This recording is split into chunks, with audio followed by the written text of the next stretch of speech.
אני לא לוי, אתם זוכרים את האתגר שעשיתי אתמול? נכון, אתם זוכרים.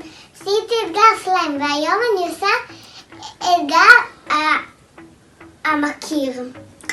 טוב, אתם יודעים איך קוראים לאבא שלי ולאמא שלי? אמא שלי מצלמת אותי, וקוראים לה הדר, ואבא שלי נח, והוא קוראים לה אסף. אני רק צריכה לספר לכם עוד כמה דברים. אתם יודעים איך קוראים לי? ברור שאתם יודעים, אני לורי לוי. אתם מכירים את החדר שלי? תראו את החדר שלי.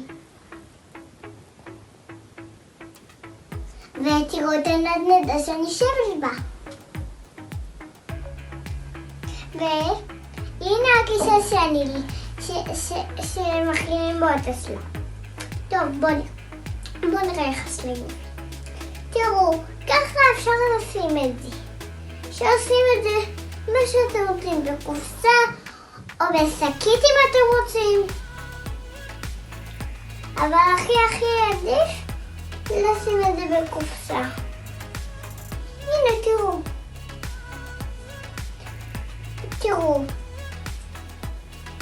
הנה, לקחתי את זה ככה. שכת שם על מים פשורים.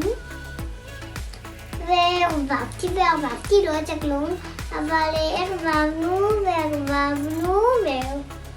ואחרי זה יצא טוב, וזה יצא טוב. זהו.